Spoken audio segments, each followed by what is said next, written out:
Salam sejahtera semua. Hari ini saya akan menerangkan tentang bab 7 sukatan serakan data terkumpul. So kita daripada bab ini kita hanya belajar 3 jenis graf saja. Okay, lepas ni kita akan tengok cara-cara bagaimana kita nak buat graf tersebut. So kita ada 3 jenis graf. So graf yang pertama adalah histogram. Okay, nama dia histogram. Dia adalah ada paksi Y, paksi X dan dia ada bangunan. Okay, ada palang.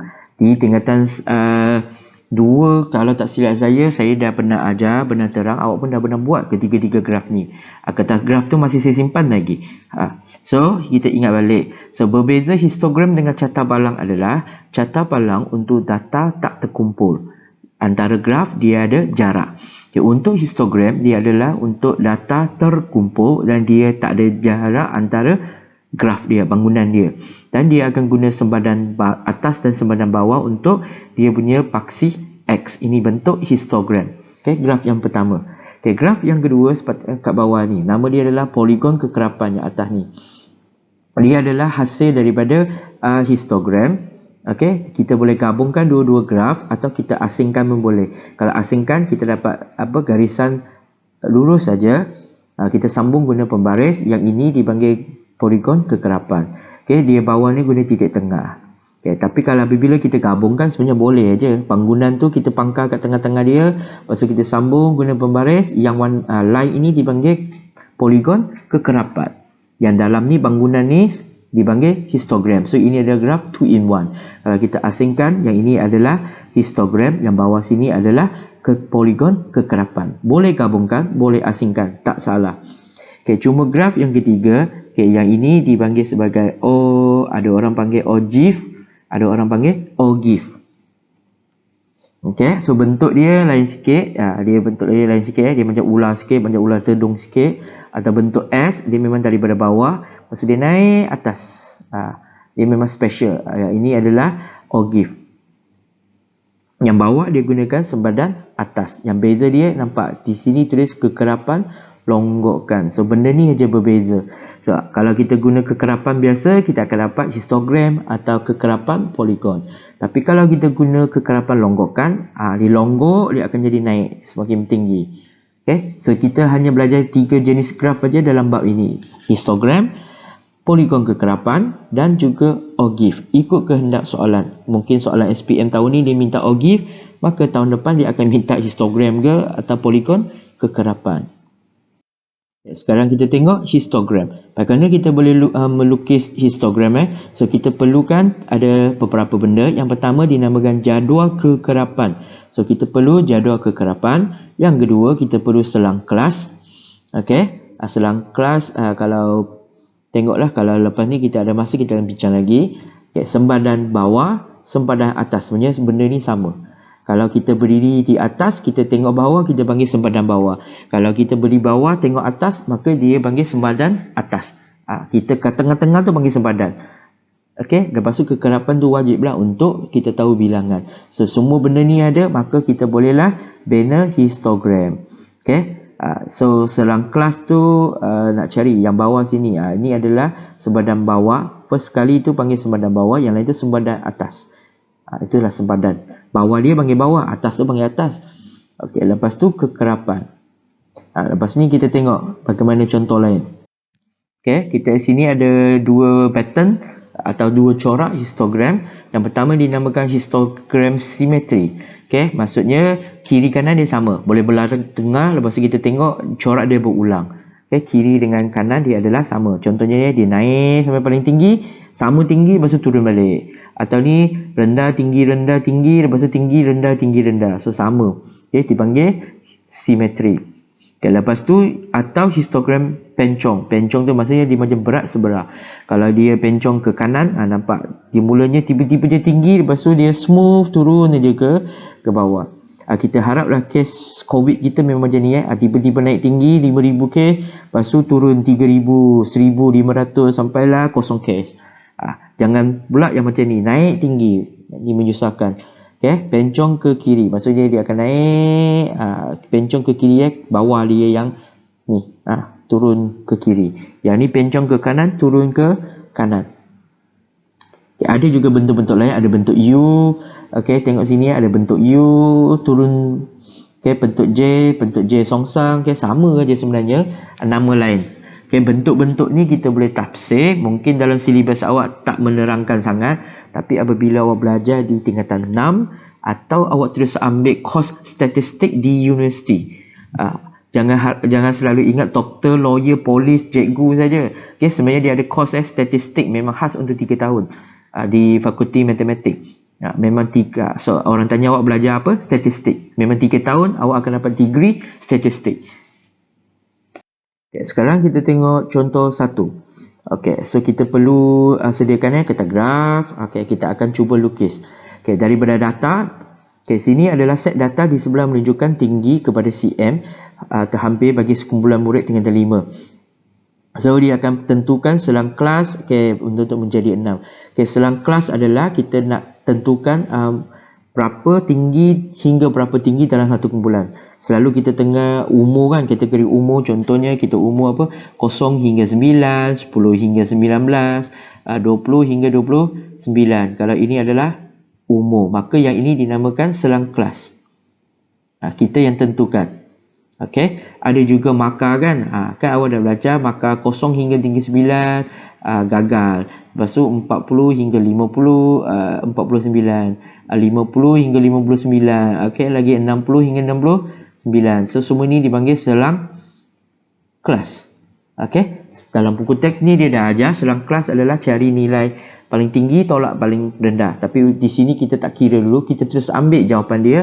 Dan kita sekarang hari ni kita nak belajar apa? Kemahiran melukis graf. So data-data yang kita dapat memang berbeza, penterabur. Okay, so daripada penterabur sini kita perlu susunkan cantik dalam jadual kekerapan.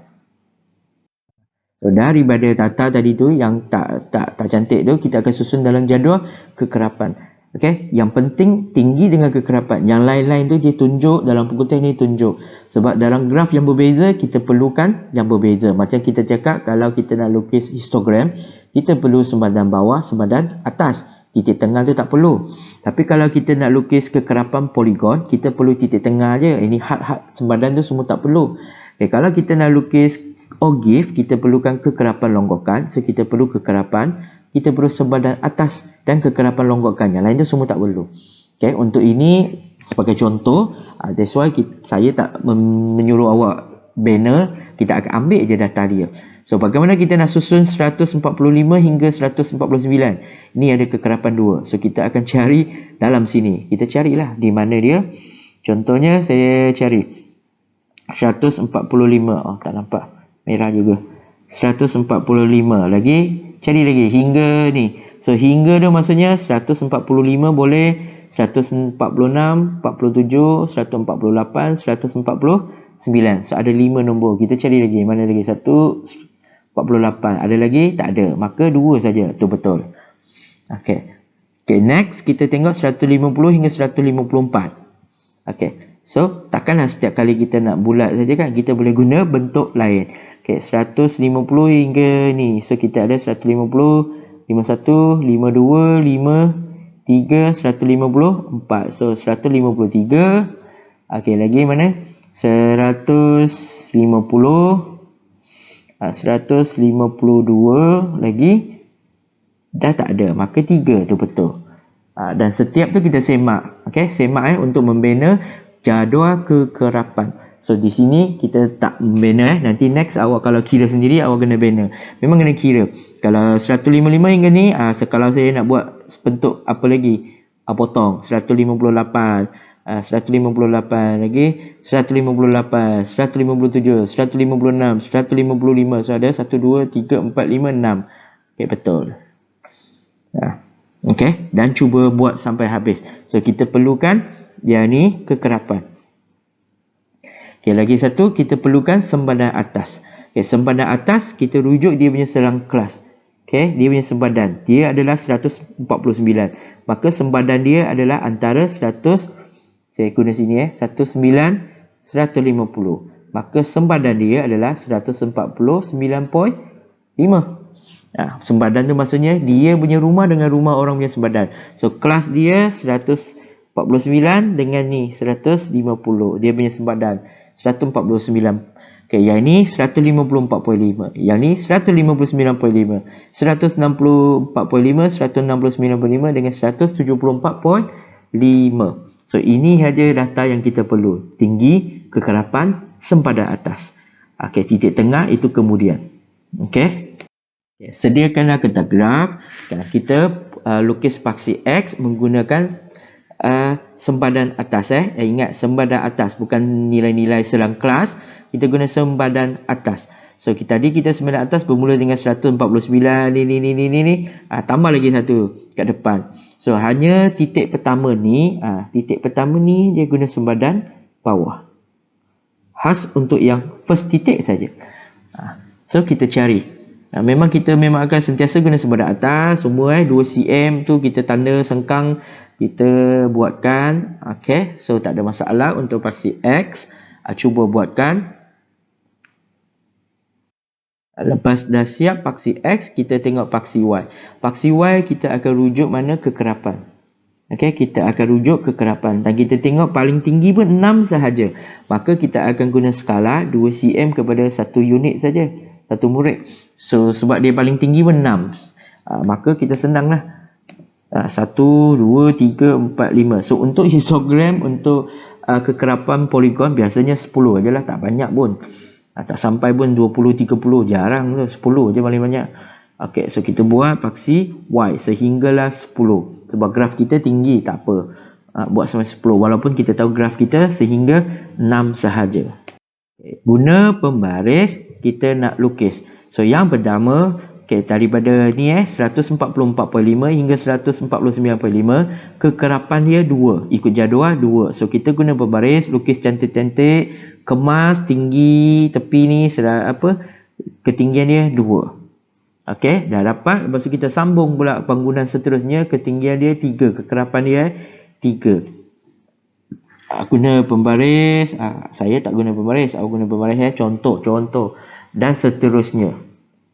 Okay, inilah contoh yang saya dah buat. Okay, contoh lukis guna pembaris sampailah habis. Memang payah sikit, pastikan bawah ni sambung jangan terlebih, jangan terkurang, sebab itu panggil kekemasan. Ini adalah contoh hasil yang dah lengkap. Okay, saya dah lukis semua. Lepas tu awak semak semula, adakah sempadan tu betul?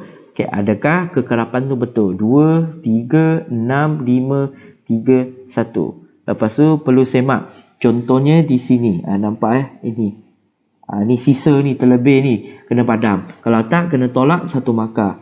Okay, nampak? Tengok sini, bahagian sini. Tak sambung. Okay, semua kita akan dapat tengok. So, jangan mencabar mata pemeriksa, penanda. Memang kita nampak semua nyata. So, dah siap, kita check aja, kemas. Mana yang terlebih, padam. Mana yang tak cukup, kita sambung. Supaya kurangkan ditolak markah. Macam sini, kawasan sini dengan sini. So, check lah. Biasanya tempat yang kita sambung tu memang ada sisa-sisa atau putus-putus. So, kita kemaskan. Okay, ini contoh jika kita nak lukis, dah buat paksi X, dah buat paksi Y, lepas tu lukis. Okay, setiap kekerapan. Okay, lukis guna pembaris dengan cantik. So, dapatlah graf histogram. Okay, tamat untuk histogram. Seterusnya, di belakang kertas graf, kita cuba lukis pula menggunakan data yang sama. Kita nak lukis kekerapan poligon. So, untuk kekerapan poligon, kita hanya perlu fokus di bahagian titik tengah sahaja. Kita perlu ketinggian, lepas tu kekerapan, lepas tu titik tengah. So, mana nak cari titik tengah? So, kita tengoklah nilai dia. Okay, 145, 146, 147, 148, 149. So, apakah nombor yang kat tengah-tengah? Ni dia, 147. So, itulah datangnya titik tengah. Kalau tak boleh juga, tekan kalkulator. 145 tambah 149 tutup kurungan bahagi 2. So, akhirnya kita akan dapat 147. Kalau nilai itu terlalu banyak, nombor itu terlalu banyak, gunalah tekan kalkulator. Tapi kalau setakat 5 nombor, guna jari, guna congak pun tahu titik tengah dia di mana. Okay? So, titik tengah, titik-titik ke tengah. So, kita dapatlah titik tengah. So, lepas dapat titik tengah, kita buat paksi X. untuk titik tengah.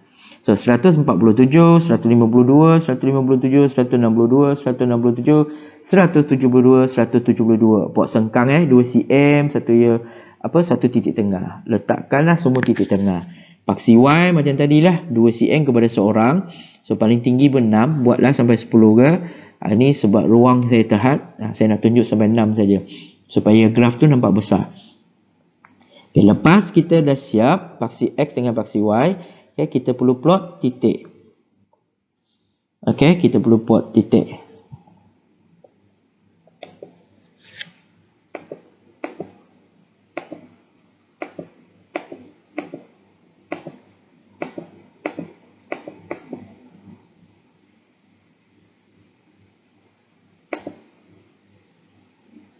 Ya.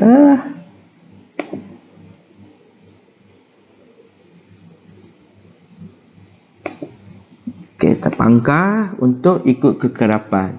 Okay, 2 kita pangkar 2, 3 kita pangkar 3. Okay, lepas tu pangkar 6, ketinggian dia 5, pangkar 5 atas titik tengah tersebut. Lepas tu titik tengah seterusnya 3 dan 1.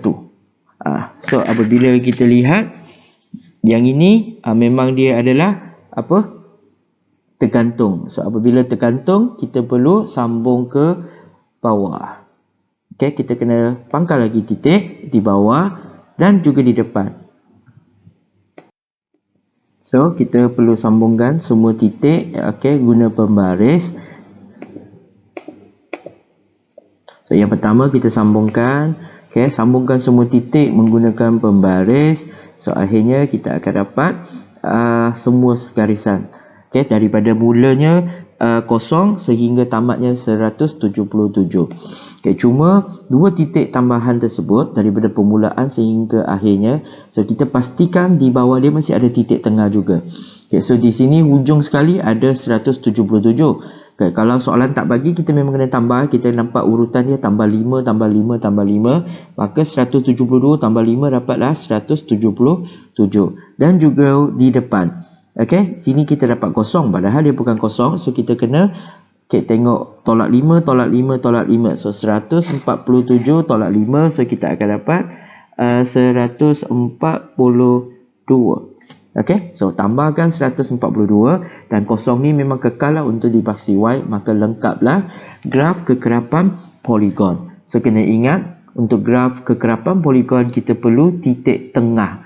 So apabila kita dah plot titik mengikut titik tengah, akhir sekali kita sambungkan guna pembaris dan pastikan graf kita mesti bermula dari paksi X dan berakhir di paksi X juga. Lepas tu semak nilai dia, adakah setiap nilai ada titik tengah dia. Kalau tak ada, biasanya yang paling depan dengan yang belakang lah. Okay, yang belakang, depan dengan belakang, kita tambahkan nilai. Walaupun dalam jadual tak ada, tapi kita perlu tambah. Okay, kalau tidak, memang kena tolak markah. Dan last sekali kita semaklah adakah semua sambungan graf ni kemas.